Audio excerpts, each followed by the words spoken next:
Welcome to the Nerd Party.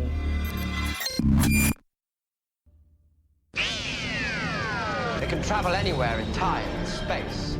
Off we go into time and space. So all of time and all of space is sitting out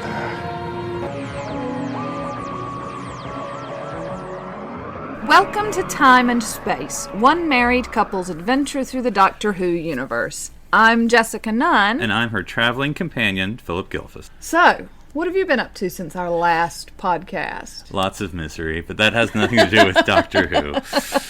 No, that's true, although I would not be opposed to getting into a big blue box at this point. And traveling away. And going far away, yes. While the TARDIS does break down every now and then, it tends to repair itself. Yes. Unlike two car bills. But that's neither here nor there. Neither here nor there. And we're now starting to regret all those Doctor Who purchases we talked about last week. Yes. Never mind. We can sell them on eBay. Yeah. So, one major part of the Doctor Who fandom is attending conventions. Whether it's a dedicated Doctor Who convention or just a larger convention with a Whovian component, there are many ways to enjoy 50 years of our favorite franchise with other fans. One major Doctor Who con is Gallifrey One, which is held in Los Angeles every February. Next year, Gallifrey One will be celebrating its 30th anniversary, so we are proud to have our very first guest to talk more about Gallifrey One. She's a fellow podcaster. She hosts the music podcast Start the Music and co-hosts a sister Whovian podcast, Verity Podcast. Kat, thanks for joining us on Time and Space. Well, thanks for having me on. That was such a sweet introduction. I love it. Sure, yes. Yay. Special thanks to our writers on the team. That's right. They go uncredited. Yeah, they really do. Cool. Well, no, Kat, it's awesome to have you on. You know, I guess always a usual thing to do with any guest is to kind of talk about your history with the fandom. So how'd you get into Doctor Who and who brought you in or what brought you in and what's your favorite, all those wonderful questions. Well, I pride myself in having a very strange introduction to Doctor Who. I came to Doctor Who through the U.S. show Queer as Folk. Interesting. So Queer I'm as... trying to figure out what the connection is. Well, Queer as Folk has Yes, an American version and a UK version. It's true. Oh, Russell P. Davies. Exactly. That's right. But here's the fun part. I didn't go directly to Doctor Who. I went, because of a piece of fan fiction I had read, I learned about this show called Torchwood. Oh. And from Torchwood, I fell in love with Captain Jack, so I had to go into Doctor Who and find out more about Captain Jack. So, yeah, actually I watched an episode of the new series, and I hated it. So I learned about the classic series, and I watched the 5 Doctors, and I fell in love with it. See, that was funny. That was we saw a riff track version of the 5 Doctors a couple months ago. That was fun, yeah. With the sort of the Mystery Science Theater 3000 guys doing the commentary over it, so it was very interesting. Okay. So that is an interesting sort of timeline for everything. That's fun. I like it. So I always hate to ask your favorite Doctor, so I give you a little breath. Who are your favorite 3 Doctors? That we don't have to do it in any kind of order. I can safely say that my favorite, like my first Doctor, which is always usually, well, your first Doctor is your first Doctor. It might not be necessarily your favorite Doctor, but your first Doctor has that special part in your heart that you just kind of can't let go, and that's the 5th Doctor for me. I like, there's approval agree. here. I hear approval. Yeah. Well, I always like, and we don't have to go with it, apropos of nothing when we talk about the 5th Doctor, but I always have wanted to see more of the 5th Doctor. I always want to see more of the 5th Doctor and Nyssa, because Turlough is terrible. What's her face? The Australian? Tegan. Yeah, Tegan. I know sometimes she gets a lot of hate, and I don't hate her that much, but I like Nyssa better. I just wish it had been the 5th Doctor and Nyssa for just a few episodes, because they could kind of nerd out together, because they're just nerds. Yeah, you and lots of other people. But no, it would be the 5th Doctor, the 12th Doctor, probably the 7th Doctor. Okay. Interesting. Yeah. And so out of the current ones, Capaldi's your man. Yeah, and I think, Jodie hasn't shown what she can do yet, so there's a very good chance that the 7th Doctor will be, shoved aside for Jodie. You're reserving your space. Unceremoniously dumped. Oh, well, awesome. We were, and I don't know if it's in Canada. If not, we're either going to brag or make you feel bad. But we just purchased the complete Peter Capaldi Blu-ray DVD and got that. So we're. I think it is here. I think We knew it wasn't available in England yet, And so they're mad at us. and they're very cross. Yeah. Well, we tend to get what you guys get for the most part. Okay. Yeah, cool. All right. Well, the reason we brought you on is because you are a Gallifrey One veteran. So, kind of what brought you to your first galley, and what was the draw, and kind of give the overview of someone who's never heard of Gallifrey One. Well, Gallifrey One is the largest fan-run convention in North America. I've been going. This past February was my 9th galley in a row. Never missed a year so far, fingers crossed. And all those years ago, it was another podcast, Radio Free Skaro, that had been talking about this convention, and they had such a good time, and to kind of put all the books on the table, as it were. I don't think that's actually a saying. I think I just made that up just now. That's fine. So, yeah, Trademark, we're good with copyright. that. Yeah. My partner's one of the hosts of Radio Free Skaro, and him and I met for the first time in real life, IRL, at Gallifrey One, like my first Gallifrey One. We had talked online. Couples doing Doctor Who. I don't. Yeah. We do not approve. Oh, that's sweet. Yeah, so yeah, that's kind of. I mean, it's technically our anniversary every year when we go, so it's kind of that extra layer of schmooze. And actually, one of my co-hosts, Erica, and her husband Steven's from RFS, from Radio Free Skaro, and she's on my podcast. So those two podcasts have that kind of connection, and they didn't meet at Gallifrey One, but I think they got married at Gallifrey One. So it's got that kind of love connection. Yeah, absolutely. And now, how far away are you from LA? Well, right now it's like a 3-hour flight. Okay. But at the time, I was living on the East Coast in Nova Scotia. Oh, yeah. So it was Wow. a 6-hour flight.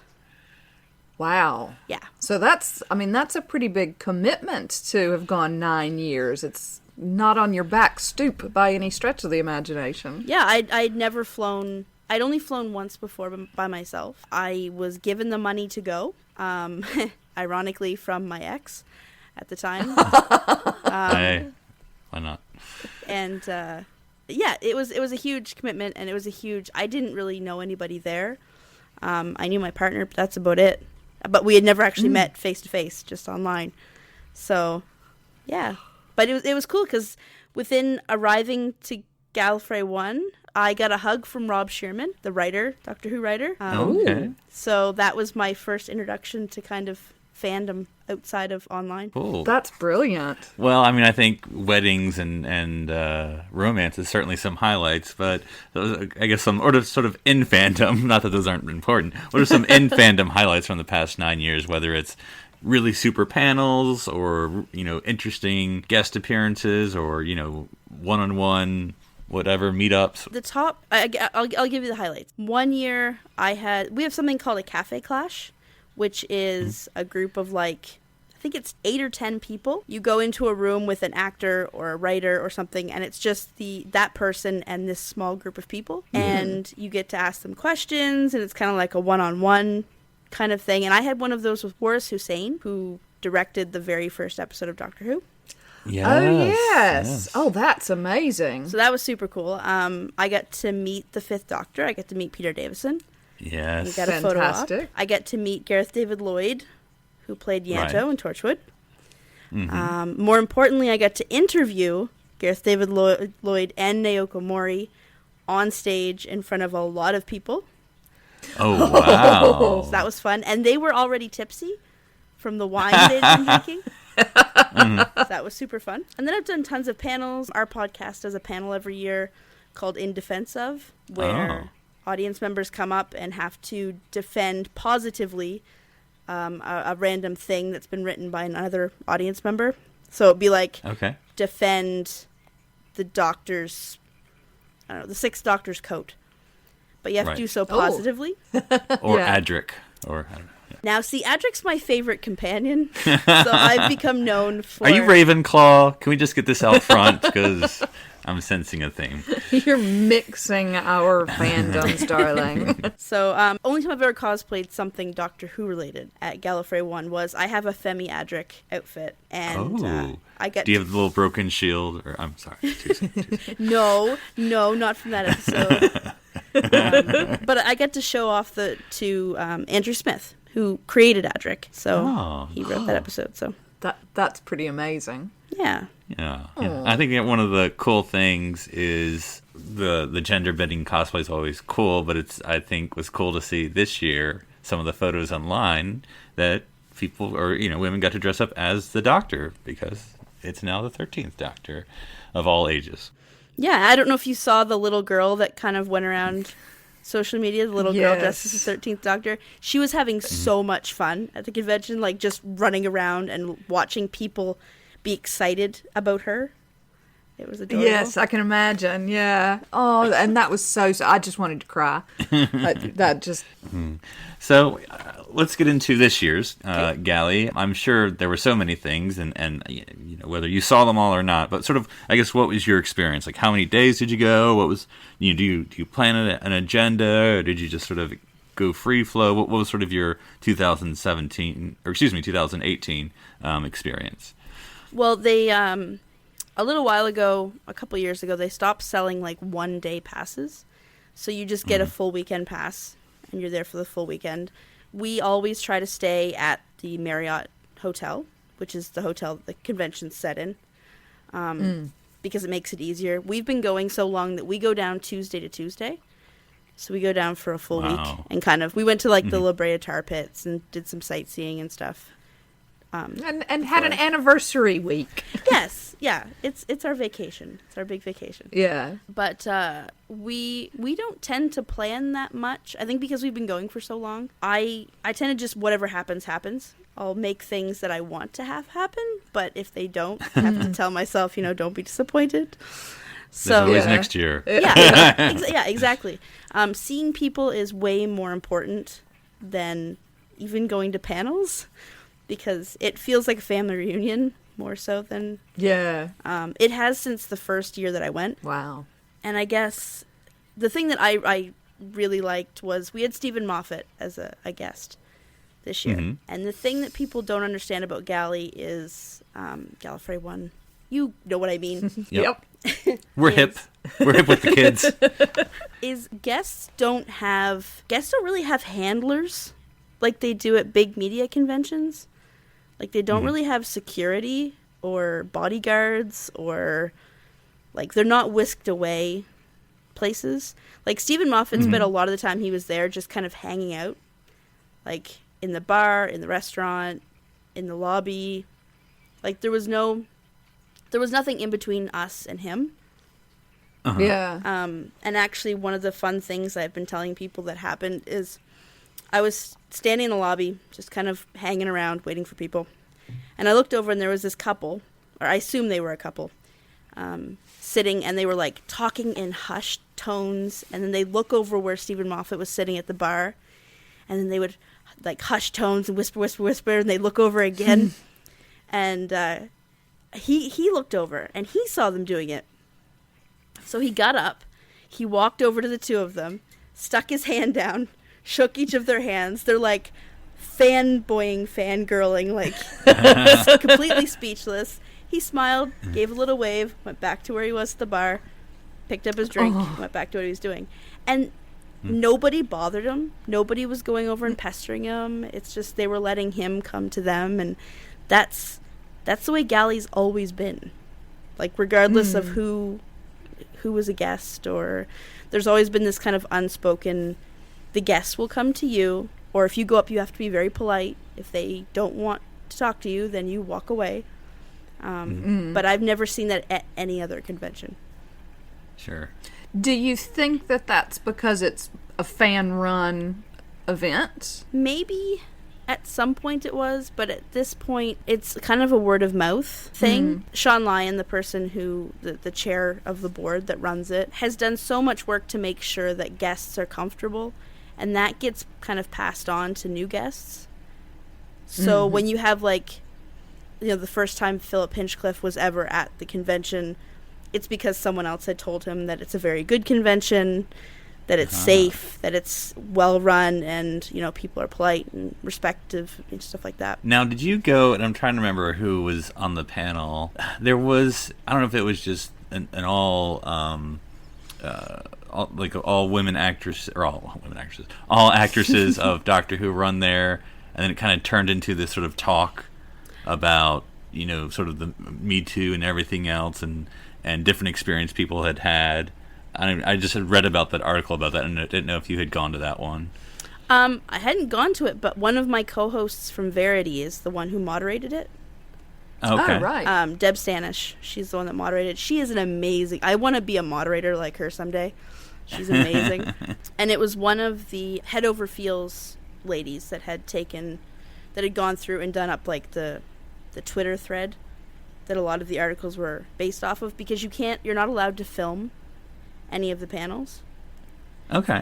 The only exceptions are Radio Free Skaro is allowed to record their opening panel, and Reality Bomb, which is another podcast, they're allowed to record theirs. But otherwise, there's no videotaping, no audio taping. And that definitely has to relax, a little bit, the guest. Yeah. But no, I wasn't there, but I heard all about it, and I saw a lot of people, like, in tears, but good kind of tears, kind of thing. From it, and apparently people even in the very, very back of the room, and it's a huge space that they were in, they said it was so powerful, even standing at the very, very back of the room, hearing people, you know, talk about things that they had never talked about before, or mentioning stuff that other people that had worked with them didn't know anything about. So because I mean, I guess that was the whole thing, especially because I'm trying to remember everyone who's there, and I probably won't remember off the top of my head. But anyway, you had sort of different generations of Who people up there, so it just wasn't like from one era or another. And so I think having those stories come out, they could still relate, unfortunately. Yeah. They could still relate, and it was very interesting. Because I think that was the one quote I showed you, Jessica, that's like where Sophia Allred, Ace, talked about how they told her you need to lose weight for that series. Yes, and she gained weight just to spite them. yeah, you had I like that. Wendy Padbury, who's from like the Troughton era, like, still black and white, and then you had like Haley Neubauer, who's one of the costume designers, and one of the things that a few of the actresses had mentioned was, like, they didn't know what the costuming people were going through, because those aren't worlds that tend to mix or tend to talk in that kind of way. Yes. But it was that they were still having the same kind of experiences of, like, being in rooms with, like, maybe not producers, but, like, male executives, you know, masturbating. And they couldn't leave. Like, it was those kind of experiences where women they just didn't talk about it, because if they did, they could ruin their career, or they could never have another job, or what have you. And that's the kind of stuff that came up just organically, just between people. And I think it's interesting because I don't think I really learned about it until An Adventure in Space and Time came out with the first Doctor, or the Bill Hartnell special, about learning about Verity, you know, and Hussein, you know, about the fact that the people who started this was like a woman, and then, you know, a not person of color, a director, you know, these were these people that started this. A Canadian. You know, one of them was a Canadian. Yeah, exactly right. Canadian, Mr. Sydney. Oh God, not a Canadian. I know, of all right? people, The worst. The worst. But I think Canadians are known for being the worst. Troublemakers. Oh, yeah. Yes, Troublemakers. rabble rousers. Yeah. But I just think that sort of opened my eyes, because I'm still learning as well. But the fact, you know, what we can be seen as old black and white and whatever, knowing that in 1963, you know, everyone, well, not everyone, but a lot of people were at the table who usually weren't, and made this thing happen. And yet, how frustrating that even with that openness, terrible things were still happening. Yeah, well, I mean, it was behind closed doors. It was the show that wasn't supposed to survive, and it was the show that wasn't, you know, it was just a cast-off, and somehow, some way, people convinced them, oh, you know, let us try. You know, the people who you think aren't going to do anything good, let us try with this horrible cast-off that you don't want. What's the worst that could happen? You know, Exactly. we end up with a TV show that's 50 years old and still running. Yes. Awesome. Cool. So, and what about any of the other highlights from this year that you did attend? I actually have the cool thing is this year and last year, I think, we had something called Sked, which is like an online scheduling thing. Yes. So any panels, if you're on a panel, it adds that panel to your schedule. And then you can go through and add all the panels that you want to go to, that you aren't necessarily on. Mm. So I have mine open for this year. Because I'm prepared for once. Nice. The Edinburgh Fringe Festival does the same sort of thing. They have an app where you can get all your shows scheduled and things like that. And what are some? I don't know, I'm sure there's people who come all the time, but is there any particular person you were excited to see again that came this year, or any new people that came this year? Like guests or like people? I mean, you can name people that we don't know, and that'd be fine, just like your friends. But yeah, Everybody gets a shout out. Well, I will say, and just because I could name people until the cows come home, and you'd end up with like a 4-hour episode. But I will say the thing about Galley, and this isn't just me saying this, anybody who goes to Galley would agree with me, that it's very, very difficult to not make friends. And that's not because they run great mixers, because they do. They have great LGBT mixers, they have great like ice cream socials and all that kind of stuff, but it's just people hang out in the lobby, and if you hear someone having a conversation about something, you just walk over and you start having a conversation too.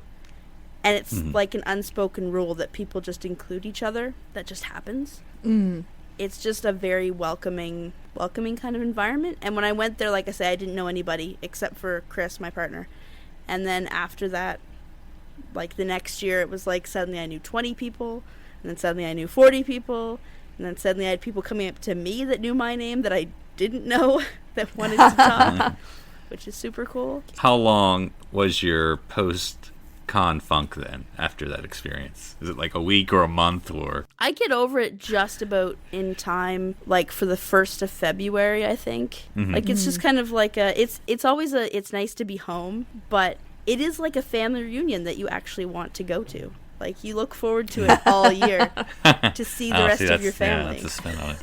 I was going to say, Jessica and I saw a few photos, or at least I forced some photos on her when she was probably doing something else more important. But what were some sort of memorable cosplays or that you saw this year? There is a gentleman who cosplays as the Master, as the Delgado Master. I was going to say which one, yeah, but yeah, yes, yeah, okay, Delgado yeah. Master. And he naturally... Nice classic. He naturally looks like him. And like same facial hair, same like bone structure. He goes on Twitter as the Doctor Dances. But he has like a suitcase full of plastic flowers, like Auton's episodes. He gives away little bags of candy. Like, he's a super sweet guy, and he's a big fan of the podcast I'm on. And he's a very, very nice guy. But if you didn't know him, you'd be like, the Master is actually here. He really looks like the Master. It's always fun seeing him when he's not in costume. Like, he'll be, like, just wearing shorts and a t-shirt, getting, like, a coffee, and you're like, I don't trust that guy. He looks... that's what the Master would look like if he was going to buy a coffee in LA. And then, of course, there's always tons of kids running around in costumes. There's always one or two, like, babies in high chair, like in strollers that are done up to look like a Dalek or not a Dalek, head of the Daleks. Oh, Davros. There we go. I was like, there's a D, and that's all I remember. Yeah. Like Davros. There's people who dress up like the Menoptera from the Web of Fear. The big fuzzy moths. Oh, right. Remember? Yes. Yeah.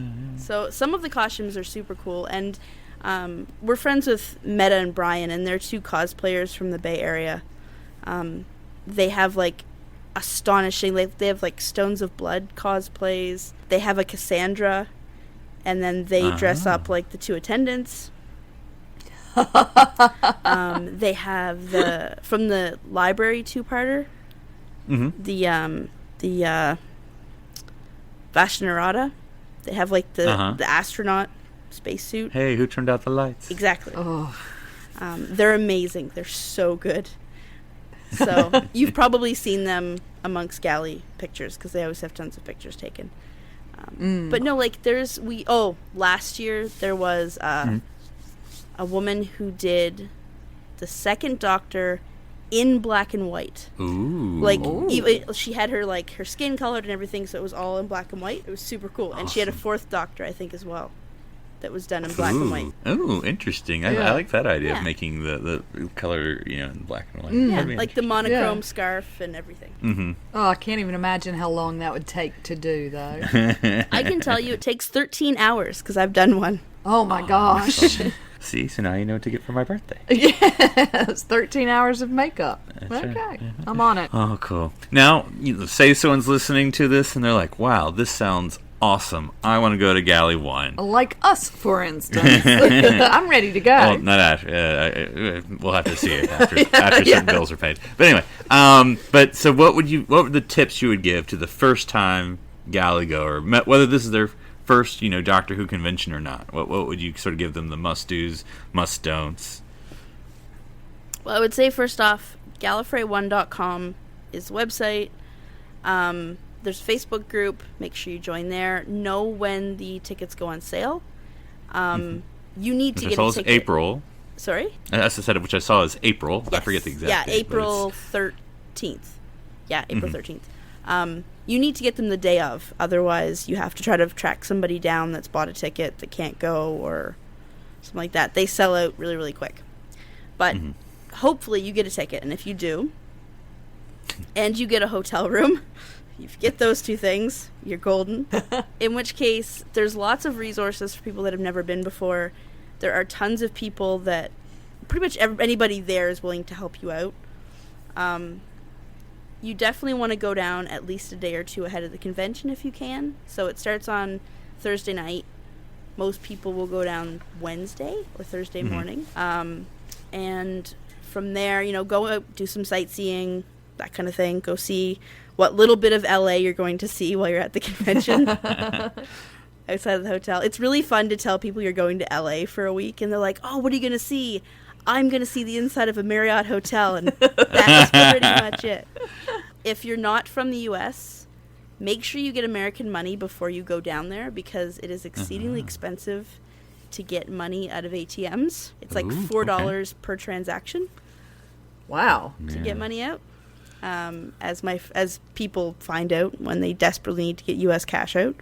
And they usually, they haven't this year, but usually the ATMs will go down because everyone's taking money out. Yes. We're empty. Sorry.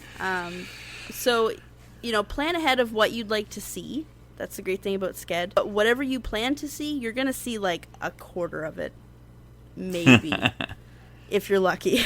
Is there I'm trying to imagine that, having ever gone, but just trying to compare it to other ones I've been to. Is it like long wait lines to get into things, or is it just sort of, how massive does it feel when you're there? Or is it still feel not overwhelming? Well, I can't remember what the actual cap number of people there are.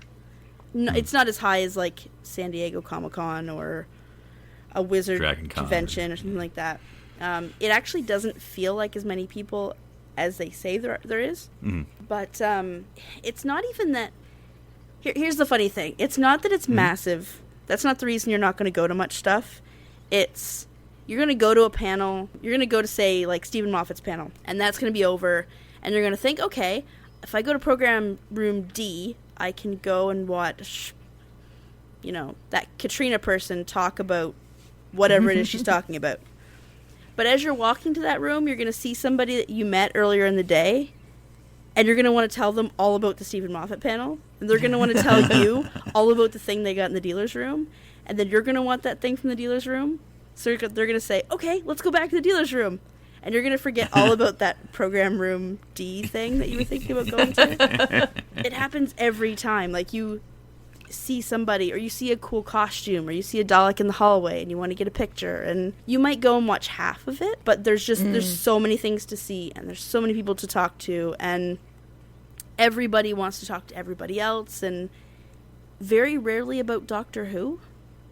Like, everybody's there and everybody loves Doctor Who, but you end up talking about Babylon 5 or, Yes. Discovery or something else, because at a Doctor Who convention, nobody talks about Doctor Who. That's the way it goes. It's like Fight Club. Yeah. It's the TARDIS in the room. Oh. Yeah, and so what? This is a question because coming from a Star Trek convention standpoint, I'll ask this for the Doctor Who convention standpoint. So when you're in the merch room, Yep. and you're looking at, and I don't know how big it is, but I'm going to pretend like it's pretty big, or I assume it is. Fair So what's size. the thing that you're always looking for? Like maybe this year, I'm going to get it. What's still an empty spot on your shelf or whatever of something you're still looking for? I'm not a big merch person, but I can speak from, I think I can speak from, like, friends' point of view for what they go after. Some people will go after, like, Funkos. Right. Or, like, action figures or something. Trying to find that one particular thing to complete their collection. The Target novelizations. A lot of people go to get those. And actually, there was a fun thing with, I don't know if you know who Tony Lee is. Yes. I was- met him at Chicago TARDIS. He got into like a $2 discount bin of Target novelizations and then proceeded to call his wife back home and ask her to hold the phone up to his bookcase so he could make sure that he wasn't getting doubles. And he ended up buying like 20 books out of this like Wow. random $2 discount bin. See, that's what a wife will do, darling. Okay, I'll write that down. So yeah, it's, I don't know, the merch room is pretty varied. There's a lot of like general sci-fi stuff. You never ever spend all your money on the first day, because the last day of the convention, dealers That's give when they're discounts, desperate. That's when yeah. because they don't want to ship stuff back. Yeah. That's a good tip for a first time goer of any Absolutely. convention. You want You go and you look to the make a first list. day Yeah. and kind of make a list. If there's something you think is going to sell out, and you really think it's going to sell out, then buy it. Otherwise, just kind of keep an eye on the levels of stock of whatever it is you're looking for, and then that last day, they either will offer a discount, or you say, hey, you have these 3, Funko Pops, and those Funko Pops take up a lot of space. Maybe we could do a deal for, 3 for $10 instead of $5 a piece, or whatever. And if you're dressed as the master while doing this, they'll probably be intimidated and giving you good deals. Well, no, those are some good tips and things to think about. So any final thoughts for our listeners about Gallifrey One and why, what it's kept you going all these years? It's, like I say, Gallifrey One is it's way more than a convention, and that sounds really cheesy, and I guess it kind of should, because it's way more about friends, it's way more about seeing people you don't see the rest of the year. I mean, Chicago TARDIS is the same way. I know Li Who for some people was kind of the same way, but it's just that one place. Like, I know people that have been going since day one, like the first year, and they've missed a year here or there, but otherwise they've been there for almost 30 years. And Cool. The people running it care so much about it, and Sean Lyon puts so much into it, that it's not like San Diego Comic-Con or any of those conventions, which are great, don't get me wrong, but you're not really going to go to those to see friends. You're going to go there to see an actor or a celebrity of some sort, and you're probably never going to see that celebrity just sitting in the bar having a drink, and if you do, you're not going to be allowed to actually walk up to them. Right. You're either going to get tackled by security or asked politely to pay however much to stand in their shadow, kind of thing. Which doesn't happen. Which we know from the library episode. It's a bad idea. That's right. That's right. So basically, come for the Who, stay for the family. No, come for the family, and stay for the Who. Oh, there you go. Oh, Well, there you okay. go. See, I learned something. Cool. Well, Kat, if people want to talk to you more about Gallifrey One, Doctor Who, or anything else in particular, where can they find you on the interwebs?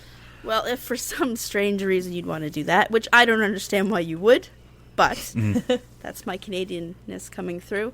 I'm on Troublemakers. I'm on all of the social media as Xanister, Xanister. If you see Xanister, with the exception of DeviantArt, if you see Xanister, it's me. If it's DeviantArt, somebody stole my identity there. So that's not me. Not cool. Verity Podcast is my main baby. We've been going for almost 6 years now. We're an all-female Doctor Who podcast, ranging from the US to Canada to Tasmania to Scotland. So we're all over the world. Fantastic. I also do. I'm just gonna keep plugging stuff. So sorry. Sure. I'm part of Doctor Who's Line Is It Anyway, which is a Doctor Who improv podcast where we take that we're always looking for people to join. We take episodes of Doctor Who and we rewrite all the dialogue and perform it on top of the episode. So you watch the episode and listen to the podcast, and it's a whole new story. Wow. Oh, that sounds fantastic. We're going to have to check that one out. Yes. Yeah, and we always need people to come along, and we've had Sophie Aldred come and play with us, so she's come on and done lines for us. Very, very cool. Wow. And then lastly, but not leastly, and the only not Doctor Who podcast, is Start the Music, which is my one-woman podcast, looking at music and trying to step away from genre. So I play music, I have interviews, and I try to convince people that they may think they don't like a certain genre of music, but there's a good chance that they just haven't heard the right stuff yet, and that we shouldn't be looking at music as a genre. We should be looking at music as a collective work, where you're going to like some pieces and you're not going to like others. Awesome. Brilliant. Yeah. Cool. Well, thanks for joining us, Kat. Well, thanks for asking me on. It was fun. Hey, let's take a trip into the TARDIS library now.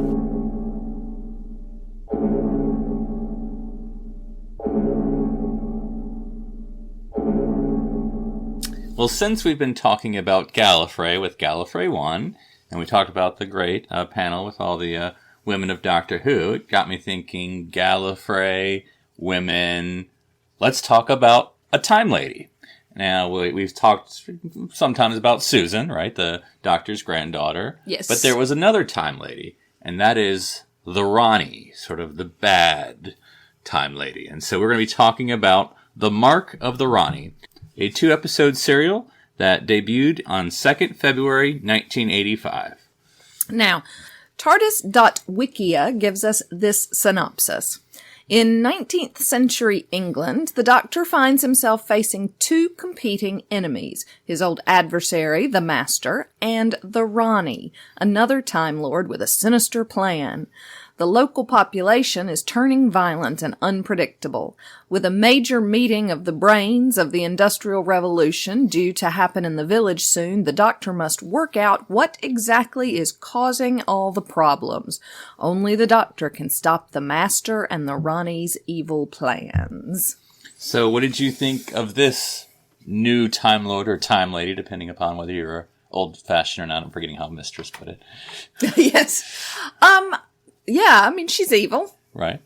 She's definitely sucking people's brains out. That's a thing. She leaves her mark. She does leave her mark. Why is she called the Rani? Why is he called the Doctor? Well, yeah, but Rani, I don't know what Rani means. I know what Doctor means. Not I every know what word- Master means. Not every word has to be English. Of course it does. If you're that close, if you're that close to the TARDIS, it's supposed to translate it, right? Yeah, I have no idea. I'm sure there's some research, but I don't know, is my answer. We should do more research. But yes, she was evil, and it was unclear as to why she was there. I mean, other than sort of scientific, she needed that stuff out of people's heads. Yeah, I think there was an allusion to that she was in charge of another planet or doing experiments on another planet, and she needed some more material, so Yes, the Earth yeah. was her supply depot. So are all the Time Lords who show up on Earth renegades in some way? It seems so. Yeah. Because there's some other Time Lords we meet, not on Gallifrey from time to time. The Mad Monk, who is, I guess, is actually another villain, who was with the early Doctors, and I think the first Doctor or second Doctor, I can't remember off the top of my head, I apologize. One of the black and white eras, I remember that. And, but we met a good Time Lord in Shada. The Professor, Right. yes. So Yeah. anyway. But yeah, I thought it was interesting. It was only 2-episode serial, which is unusual in the classic era. But they felt longer. Mm-hmm. Like, I don't know, like they were 45 minutes long instead of like the 20 minutes that some of the others have been, I think. Right. So maybe that's why. Yeah, and I did like how, even though she was, the villain, she still wasn't on board with the Master automatically. She's like, you're kind of coming on my turf here, buddy. Yeah. I'm the evil mastermind here, Mr. Master. No, that book hasn't come out yet. No, I assume that will be after the 13th Doctor. There'll be Mr. Master and then Mr. Mistress, which I'm excited about. Exactly. Yeah, I thought it was interesting. Now, she'll show up again. But I did like this. Spoilers, I know, sweetie. Right? I did like her initial pairing. And again, it's the 6th Doctor and Peri, so I automatically have low expectations. I apologize to Ms. Bryant and Mr. Baker. But, I don't know, it wasn't a terrible story. There were some hijinks and musical cues that I probably could have done without. But on the most part, for a 6th Doctor story, grading on a curve, I thought it was good. And I thought she added a different element, rather than just being another Master and the Doctor, because honestly, and this may be just me, a lot of the 80s Doctors, we get Mr. Anley's Master a lot, in my opinion, like too much, really, honestly. And so I really wish it was just the Rani, because it was like, oh, the Master, him again. Jeez. Well, and he doesn't necessarily add that much to the plot. Mm-hmm. I mean, they absolutely could have gone without him, and you still have an evil Time Lord doing evil things. So I think that would have worked without him. It also would have worked without Peri, because, boy, she gets into a lot of trouble. Yes, but then she couldn't wear her fairy princess dress. Bosomy princess dress. I didn't really know why she was wearing that, to be honest. No, I wasn't 100% clear on that either. I mean, I feel like, was there an adventure before where they were in fairy princess land? Because it didn't really fit in with the time period, even if she was trying. Yeah. Maybe that was just her American idea of what that era's dress looked like. Oh, that's always fun, isn't it? Yes. When the British do the American idea. Yes. Yeah. Cool, though, considering what the Doctor was wearing. Yes. Who can argue? There is that. There was also the handsome gentleman, Luke, I think he was called. Yes, who gets brainwashed. Who gets brainwashed. Or hypnotized or whatever. And Peri wants to save him, and Yeah. But yeah, I did like the idea. You got to see another TARDIS. Yes. The Rani's TARDIS. Absolutely. Yeah. I did think it was a nice, interesting design there. I was reading something recently. There was a Twitter stream from one of a great, I think, I'm going to get the Twitter handle wrong. Something like @WhoFX, I believe, but I might be wrong. But they were doing a tweet storm about the different FX in the time on the Rani, which is the next time she appears. And it was interesting. I think they said they tried to get the TARDIS from this episode, but I think it had been junked by then, unfortunately. Yeah, I imagine it's tough to keep all of that stuff around for set builders and things like that. Always tripping over a TARDIS. everywhere they turn, it's either a TARDIS or a Dalek. It reminded me, this is going to be a weird callback reference, but it reminded me in Star Trek Discovery of Captain Lorca's sort of what I call horror room, her TARDIS. And, with all the sort of experiments she's working on. Oh, yes, and I did like sort of the different idea. Because in the classic era, and even in the New Who, you sort of have the pillar in the middle, or even if it's just the half pillar going up and down. But her having sort of the spindly thing, I thought was a nice, hard to reimagine, you have a new Time Lord or Time Lady, what does her TARDIS look like and all that. Yeah. So, cool. So did you enjoy having a Time Lady for once? Sure, except she was evil. I missed the mistress. Mm-hmm. Well, she is to come again. Excellent. Hooray. So, darling, what are we going to be talking about next week? Well, I thought we would talk about Doctor Who and his charity work. Well, that's rather charitable of you. Stop that. Don't do that. People will stop listening, darling. Yeah, so we're going to be talking about the different Red Nose Day and even comic relief sort of, I don't know what you call them, vignettes, specials. Vignettes, yeah. That have been done through New Who over the years, and we'll maybe visit a classic one or two as well. Are there classic ones? Yes, there are indeed. Oh, that's exciting. Well, that will be our TARDIS library then, won't it? Exactly. There's one of my favorites. I forget what it's called off the top of my head, but we'll talk about it next week, in which you get almost every British actor of the late 80s playing the Doctor in one special. I think that sounds fantastic. I much prefer that sort of TARDIS library than Peri. Oh. Sorry, Peri. Sorry, Miss Bryant.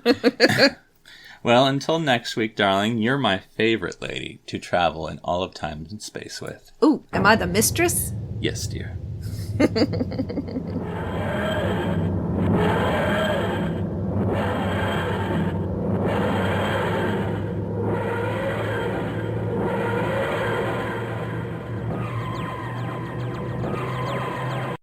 This is BBC Television.